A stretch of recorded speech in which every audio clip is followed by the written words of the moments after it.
Okay, in today's video I want to talk about using magic. My most played character in Elona is a heavy magic user. I think it's one of the most fun things you can do in the game. Now, there are several different ways to use magic in the game. Like I've mentioned before, you can use rods to cast spells. You can read a scroll and get certain other magical effects.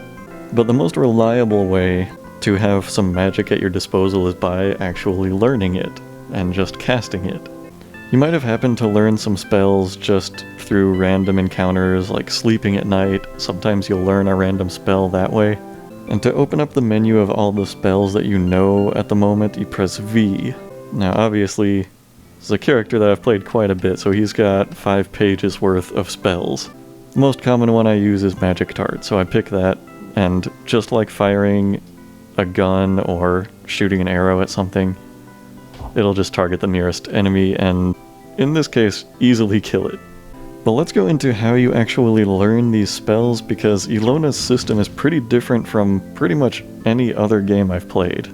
So most towns will have a magic shop, which is indicated by this potion sign, and even if the shop isn't indicated by that sign, you can find this merchant. They look the same everywhere they occur in any town, I'm pretty sure, male or female. Find the person that looks like this, and they can sell you magical items, books and such. And books are what we are here for. So for example, I'll have my character buy this spellbook of Fireball. Now, learning magic is not just about your magic stat. That would be this one right here. That obviously plays a large role in it, but it's not all you need. In order to read spellbooks, your learning stat is going to be very important. And not just the learning stat, you're also going to want to invest in the literacy skill. Literacy is basically a measure of the difficulty of books that you're able to read. Memorization is also very helpful because it means you will remember the spells for longer. Now, one thing that's important to note is that if you try to read a spellbook that's too difficult, you won't just fail to read it. Any number of terrible things can happen. And I got onto my tutorial character here to hopefully show you some of those terrible things. His literacy is only a 4.5, whereas my fairy character was a 40-something. So let's see if he can read the spellbook of Minor Teleportation. That's a pretty simple spell, but let's see how he is at it. Okay, I accidentally pressed C and I tried to have him read the spellbook of Detect Objects. Here's one of the first things that can happen. One of the negative things that can happen when you try to read a difficult book. You might randomly teleport somewhere on the map. So that happened. I'm in the puppy cave right now, and trying to read that difficult book caused me to teleport elsewhere on this floor. Let's try that again and see what else happens. Alright, this one, not too bad of an effect. I just became confused trying to read that book. It means I have no control over which direction I move for a few turns. We'll try that again. And once again I teleported somewhere else. Let's try that one more time. Another teleportation. You might notice a number of charges next to every spell book, and that has been going down every time I attempt to read the book. Basically, the charges are chances that you have to successfully read the book and memorize the spell. And if you completely run out of charges, let me show you what happens. I failed to read it again, I teleported somewhere, and the spellbook of Detect Objects has fallen apart. It's no longer in my inventory. Basically, the book dissolves after you attempt to read it too many times, whether you're successful or not. Let's try Darkness Beam. He probably can't learn that either. Okay, now this right here, this is the reason I was reading all of these spellbooks on the stairs to exit the puppy cave. Occasionally, when you read a difficult spellbook, monsters will appear out of a portal all around you. And there's a considerable chance that the monster summoned will be way above your level, and something that you cannot deal with. I got it pretty easy in this case, maybe because the book in question wasn't too difficult, but that is generally going to be the biggest risk you run when reading a book.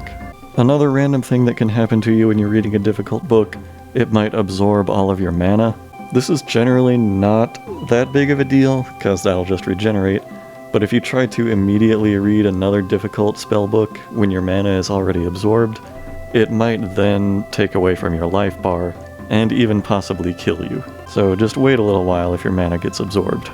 Now, if you want to read a spellbook and you don't know if you are literate enough to finish it, you might think, oh, well, to avoid those portal monsters, why don't I just read it in the town? Because the guards are such high level, I'm sure they can kill whatever monsters show up. And hey, then I might even get some cool loot from them. But, public service announcement. Based on my own personal experience, never do this. Do not read difficult spellbooks in the town. I know it sounds like a great idea, but if something happens to you like what happened to me in my game, then you're in for a nightmare, basically. I mean, a save file ruining nightmare. Okay, maybe not that extreme, but a city ruining nightmare. There's an extremely high level monster in this game called an alien. It looks like this. If you see one of these, it is probably already too late. I talked about this story in my Elona review. If you haven't seen that, aliens can impregnate other living organisms, kind of like in the movie Alien, and if that happens, that organism will gruesomely give birth, chestburster style, to an alien kid. And the strength of the alien kid is dependent on the organism that it hatched out of, so one that comes from a guard is going to be extremely powerful, just like the guard. Plus, those alien kids also have the power to impregnate further organisms. I'm in the throne room of Palmia right now. There is an alien sitting on the throne, because aliens have basically decided they rule this city in my save file now. I can barely go into this city without getting confronted by aliens and dying horribly. I'm a pretty high level, so I'm gonna see if I can kill this one.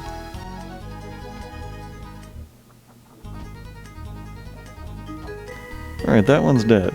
And I don't think this parasite kid managed to impregnate anything in its life, so maybe it's safe for me to leave. But that's why we don't like to go to Palmia in this save file. And that is why you don't read spellbooks in the city. If you want my advice, wait until you get into one of these little random wilderness encounters. Kill every threatening enemy around, walk to the edge of the map, and read your spellbooks there. That way if monsters show up, it's just one tile away for you to leave the area and be safe. You could also do it like I did earlier, standing on the stairs out of the puppy cave, since it's a randomly generated environment every time you go in. So now let me show you how spellbooks work. Since I have a pretty experienced character here, he already knows the fireball spell. Over here, you'll see a slew of numbers. The first number tells you the mana cost of casting that spell. Or I think even attempting to cast that spell. That's how much will come out of your mana bar. The stock right here, that's a vague approximation of how many times you can cast that spell before you lose it. So I'll cast a fireball here, and let's see how much that gets reduced. Alright, now it's 1058. What was it before, 1066? So it went down by about 8 units from one cast. It's a different amount for every spell. For example, when I cast Magic Dart, that stock number will only go down by 1. And I think this might be dependent on, you know, your general character experience, your magic skills, memorization, things like that. There might be multiple factors at play there. Next is the level. Every spell that you can cast has a level, just like every skill that you have. So, since I have used Magic Dart more than anything, it's level 44. I have some other fairly strong spells like Ice Bolt and Fire Bolt there around the teens, because those are also useful damaging spells. I use Short Teleport quite a bit too, so it's level 10. Next is the Chance, which is fairly self-explanatory. This is the percentage of likelihood that you'll succeed at casting the spell. And if you fail to cast a spell, the consequences are usually not too bad. I'll pick something that I don't have a huge chance of doing, like casting the Oracle spell. Let's see what happens when I cast this one. I might fail at it. Yep, you saw that little swirly thing there? I just failed to cast the spell, nothing bad happened, but I did lose that mana, and I no longer have the Oracle spell in my spell list. That's because of the way memorization works in Elona. You can never absolutely, totally, permanently memorize a spell. You will never know it forever. So since it said I had about 50 stock of that one, I used up the entire stock by trying to cast the spell once, and now I no longer know Oracle. The only way I can relearn it is by reading a spellbook of Oracle. Or, various random things like learning it in my sleep. Also, the final number on here, the percentage, I believe that is your potential in that spell. So it works the same way as potential in attributes or skills. The higher the percentage, the faster that skill will level up. So I have the spellbook of Fireball right now. And when I read the spellbook, it'll go from 1058 stock to 1072 stock. That was from one charge of the spellbook. Remember how each one has a number of charges? So you have to repeatedly read the book in order to get the most out of it. And since I successfully read it 6 times, the book fell apart and I can't read it anymore. But now I have that stock of the spell, and I can continue casting Fireball out there in the world until that stock runs out. Then I have to read another book about it. Now, just because you've learned a spell in your sleep, as pretty much any character is prone to do sooner or later, doesn't mean you'll be able to use that spell. You could certainly try, but you might have a hard time. For example, even this high-level fairy character I have, he learned the spell Wish in his sleep once. And I mentioned wishes in an earlier video. They're one of the most overpowered things in the game, basically. You'll be given a text prompt to type in the name of a thing you want to wish for, and the game will use your input to best grant whatever you wished for. It would cost 537 mana for me to cast this spell, and I only have 432 at maximum. Also, I only have a 1% chance of actually succeeding at casting that spell. Now, this percentage is affected by various things, typical RPG things like the heaviness of your armor. If you're wearing a lot of heavy armor, then you're going to have a harder time casting spells. Spellcasting comes very naturally to fairies because they have this racial trait that they can't wear any piece of equipment that weighs more than 1 stone. So they're already forced to wear light equipment, which lends itself very well to having a high success rate at casting spells. Now, playing as a spellcaster, it can sometimes be difficult to get all the spellbooks that you want. Like, you'll probably want a lot of spellbooks of Magic Arrow, just because it's a simple damage dealing spell with a high success rate that's got an easy book to read.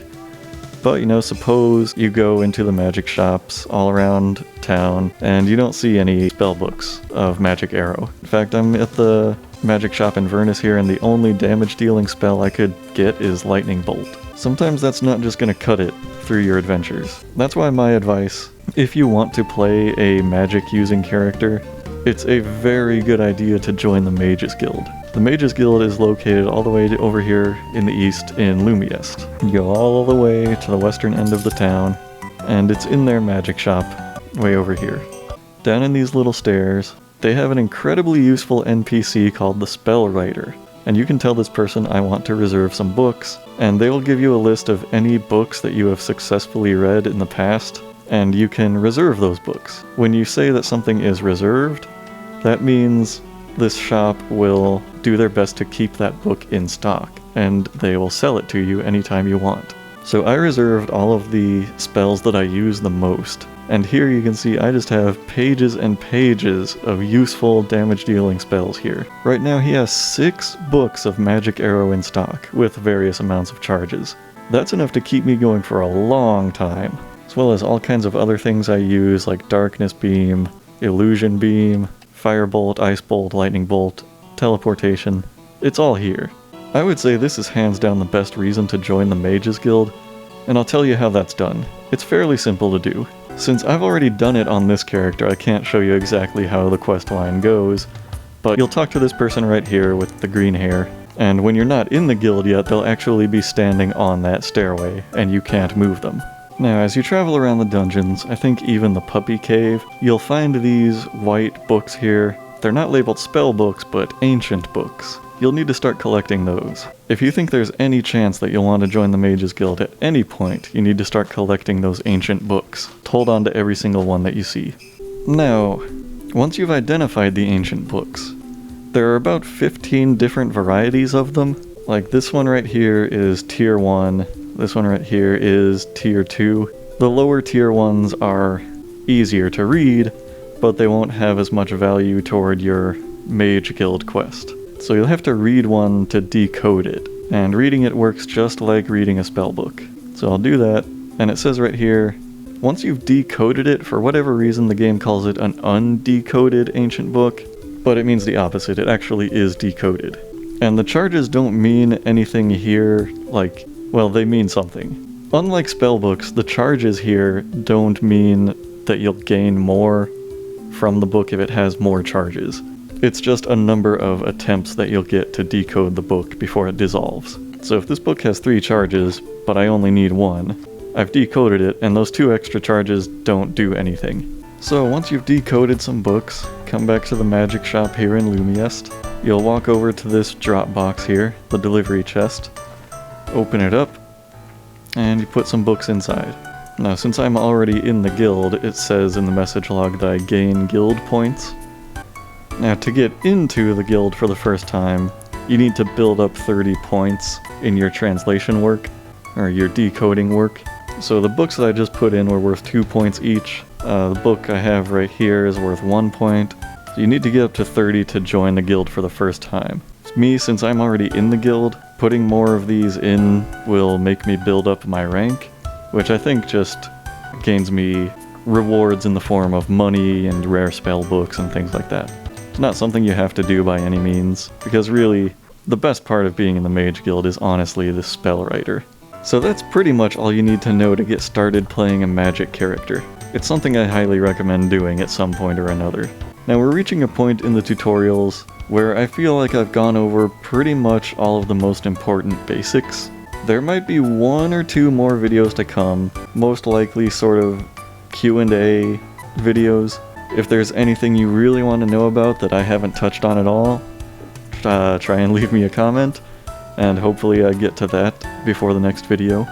And I'll probably also make some effort in the next video to address comments that people have made, because people have clarified some things very well in these video comments, especially somebody telling me in very good detail more about how gods work and the attribute bonuses they give you. So I definitely plan to go over those things in the next video. Stay tuned for that, sometime or another.